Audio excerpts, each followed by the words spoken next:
Hello നമസ്കാരം, എല്ലാവർക്കും നമ്മുടെ ചാനലിലേക്ക് സ്വാഗതം. KDISCന്റെ CMD recruitment, program support assistant, constituency coordinator എന്നീ പോസ്റ്റുകളിലേക്കുള്ള എക്സാം ഹോൾ ടിക്കറ്റ് എല്ലാവരും ഡൗൺലോഡ് ചെയ്തിട്ടുണ്ടായിരിക്കും. ഹോൾ ടിക്കറ്റ് അപ്ഡേറ്റുമായി ബന്ധപ്പെട്ട വീഡിയോയ്ക്ക് താഴെ ഒരുപാട് കമൻസ് കണ്ടിരുന്നു. എന്താണ് ഇതിൻ്റെ സിലബസ്, എങ്ങനെ പഠിക്കണം, PYQ കിട്ടുമോ, ക്ലാസുകൾ, ഇങ്ങനെയുള്ള സംശയങ്ങളാണ് കൂടുതലും കാണാൻ സാധിച്ചത്. നിലവിൽ ഹോൾ ടിക്കറ്റിനോടൊപ്പം തന്നെയാണ് സിലബസ് മെൻഷൻ ചെയ്തിട്ടുള്ളത്. ഏതൊക്കെ ഭാഗത്തു നിന്ന് വരുന്ന ക്വസ്റ്റ്യൻസ് ആണെന്ന് മാത്രമേ അവിടെ കൊടുത്തിട്ടുള്ളൂ. അതിൻ്റെ ഡീപ്പായിട്ടുള്ള സബ്ജക്റ്റ് വൈസ് സിലബസ് അപ്ലോഡ് ചെയ്തിട്ടില്ല. അതുപോലെ തന്നെ PYQൻ്റെ കേസിൽ ഈ രണ്ട് പോസ്റ്റിലേക്കുമുള്ള PYQs ഒന്നും തന്നെ CMDയുടെ ഒഫീഷ്യൽ വെബ്സൈറ്റിൽ ഇല്ല. സോ അതുകൊണ്ട് നമുക്ക് ചെയ്യാൻ പറ്റുന്ന കാര്യം, എല്ലാവരും അത്യാവശ്യം competitive exam like Kerala PSC, RRB, SSC, UPSC പോലുള്ള എക്സാമിനൊക്കെ പ്രിപ്പയർ ചെയ്യുന്നവരായിരിക്കും. അതിൻ്റെ ബേസിൽ ഇവിടെ തന്നിട്ടുള്ള ടോപ്പിക്കുകളെല്ലാം പഠിച്ചു തുടങ്ങുക. കേരള ഗവൺമെൻറ്റിന് കീഴിലുള്ള എക്സാം ആയതുകൊണ്ട് തന്നെ ഏകദേശം കേരള PSCയുടെ സിലബസിൻ്റെ ബേസിൽ തന്നെ നിങ്ങൾ പഠിക്കുക. ഇവിടെ ലാംഗ്വേജ് പ്രൊഫഷൻസിയിൽ ഇംഗ്ലീഷ് ആൻഡ് മലയാളം എന്ന് കൊടുത്തിട്ടുണ്ട്.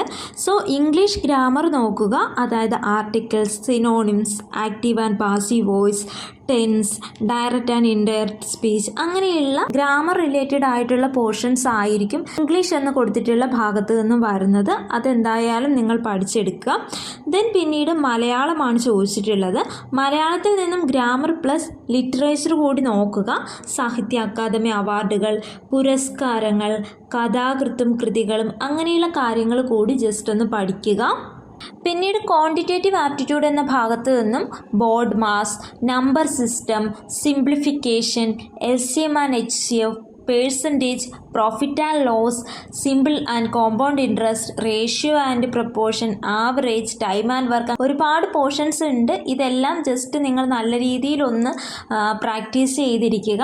ദെൻ റീസണിങ് എബിലിറ്റിയിൽ number and alphabetic series, mathematical operations തുടങ്ങിയവ പ്രതീക്ഷിക്കാം. ജനറൽ അവയർനെസ് ഏത് ഭാഗത്ത് നിന്ന് വേണമെങ്കിലും ചോദിക്കാം. അത്യാവശ്യം കറണ്ട് അഫെയർസ് നോക്കിയിരിക്കുക. പ്രത്യേകിച്ചും കേരള ഗവൺമെൻറ്റിൻ്റെ പ്രോഗ്രാംസ് ആൻഡ് ഇനിഷ്യേറ്റീവ്സ് എല്ലാം നോക്കിയിരിക്കുക. ഡീറ്റെയിൽഡ് ആയിട്ടുള്ള സിലബസ് തരാത്ത സ്ഥിതിക്ക് ഈ ടോപ്പിക്കുകളിൽ ഉൾപ്പെടുന്ന ഇമ്പോർട്ടൻ്റ് ആയിട്ടുള്ള പോർഷൻസ് എല്ലാം തന്നെ കവർ ചെയ്യുക. സമയം കളയേണ്ട, നിങ്ങളെല്ലാവരും പഠിച്ചു തുടങ്ങുക. കമ്പ്യൂട്ടർ പ്രൊഫഷൻസി എന്ന ഭാഗത്ത് നിന്നും ബേസിക് ആയിട്ടുള്ള ക്വസ്റ്റ്യൻസ് എല്ലാം തന്നെ പ്രതീക്ഷിക്കാം. ഈ പോസ്റ്റുകളിലേക്ക് അപേക്ഷിക്കുമ്പോൾ പ്രത്യേകിച്ച് മൈക്രോസോഫ്റ്റ് ഓഫീസ് സ്യൂട്ട്, ഡോക്യുമെൻറ്റേഷൻ മുതലായ കാര്യങ്ങളിൽ നല്ല അറിവുണ്ടായിരിക്കണമെന്ന് നോട്ടിഫിക്കേഷനിൽ തന്നെ പറഞ്ഞിട്ടുണ്ടായിരുന്നു. സോ അതുമായി ബന്ധപ്പെട്ടിട്ടുള്ള കാര്യങ്ങളെല്ലാം ഒന്ന് നോക്കുക.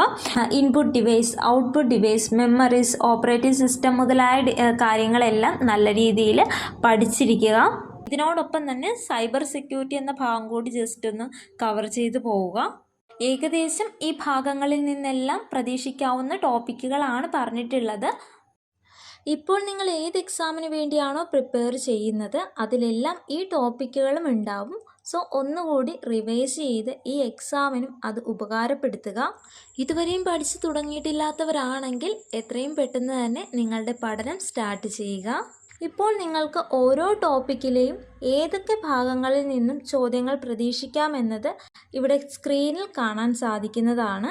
സ്മാർട്ടായി സ്റ്റഡി ചെയ്യുക. ദെൻ പിന്നീട് ഇതുമായി ബന്ധപ്പെട്ട ക്ലാസ്സുകൾ ചോദിച്ചിട്ടുണ്ടായിരുന്നു. പ്രധാനപ്പെട്ട വരാൻ സാധ്യതയുള്ള ചോദ്യങ്ങൾ അടങ്ങിയ ഒരു ക്ലാസ് എന്തായാലും ഞാൻ അപ്ലോഡ് ചെയ്യാം. എത്രയും പെട്ടെന്ന് തന്നെ അപ്ലോഡ് ചെയ്യാൻ ശ്രമിക്കാം. എനിവേ, നിങ്ങളുടെ പഠനം സ്റ്റാർട്ട് ചെയ്യുക, നന്നായി പഠിക്കുക. പരീക്ഷ എഴുതുമ്പോൾ മാക്സിമം നെഗറ്റീവ് മാർക്ക് വരുത്താതെ ഇരിക്കുക. ഏതെങ്കിലും ഒരു ക്വസ്റ്റ്യൻ്റെ ഓപ്ഷൻ കാണുമ്പോൾ ഇത് ശരിയായേക്കാം എന്ന ചിന്താഗതിയോടുകൂടി ഒരു കാരണവശാലും ഓപ്ഷൻസ് കറുപ്പിക്കാതിരിക്കുക. സോ ഇത്തരത്തിലുള്ള ചെയ്യലുകളാണ് ഏറ്റവും കൂടുതൽ നെഗറ്റീവ് മാർക്ക് ഉണ്ടാക്കുന്നത്. നിങ്ങൾക്കറിയാവുന്ന ക്വസ്റ്റ്യൻസ് മാത്രം ആദ്യം അറ്റൻഡ് ചെയ്യുക. ശേഷം അറിയാതെ വിട്ടുപോയ ക്വസ്റ്റ്യൻസ് ഒന്നുകൂടി റീഡ് ചെയ്യുക. ദെൻ അവിടെ നിങ്ങൾക്ക് എലിമിനേഷൻ ടെക്നിക്ക് ഉപയോഗിക്കാൻ പറ്റുന്നുണ്ടോ എന്ന് നോക്കുക. സോ അവിടെയും രക്ഷയില്ല എങ്കിൽ ദെൻ ആ ക്വസ്റ്റ്യൻസ് വിട്ട് കളയുക. ഒട്ടും അറിയാത്തതാണെങ്കിൽ നിങ്ങളുടെ ഊഹത്തിനനുസരിച്ചും ഭാഗ്യപരീക്ഷണങ്ങൾക്കനുസരിച്ചും 1, 2 ചൊല്ലി ഒന്നും ഓപ്ഷൻസ് കറുപ്പിക്കാതിരിക്കുക. സോ അതായിരിക്കും നല്ലത്. കോൺട്രാക്ട് ജോബ് ആണെങ്കിലും അത്യാവശ്യം നല്ലൊരു പൊസിഷനും സാലറി പാക്കേജും ഒക്കെയുള്ള പോസ്റ്റാണിത്. കൂടാതെ നിങ്ങൾക്ക് നിങ്ങളുടെ നിയോജക മണ്ഡലത്തിൽ തന്നെ ജോലിക്ക് കയറാനും പറ്റും. സോ എല്ലാവരും നിങ്ങൾ ഈ ജോബ് കിട്ടണമെന്ന ആവേശത്തോടു കൂടി ആഗ്രഹത്തോടു കൂടി പഠിക്കുക, പരീക്ഷ എഴുതുക. എനിവേ നമ്മുടെ ക്ലാസ് എത്രയും പെട്ടെന്ന് തന്നെ അപ്ലോഡ് ചെയ്യുന്നതായിരിക്കും. എല്ലാവരും പോസിറ്റീവായിട്ട് ചിന്തിക്കുക, ഒന്ന് പുഞ്ചിരിക്കുക. All the best. ഈ വീഡിയോ നിങ്ങൾക്ക് ഉപകാരപ്രദമായാൽ മറക്കാതെ ലൈക്ക് ചെയ്യുക, ഷെയർ ചെയ്യുക, കമൻറ്റ് ചെയ്യുക, സബ്സ്ക്രൈബ് ചെയ്യുക. Thank you.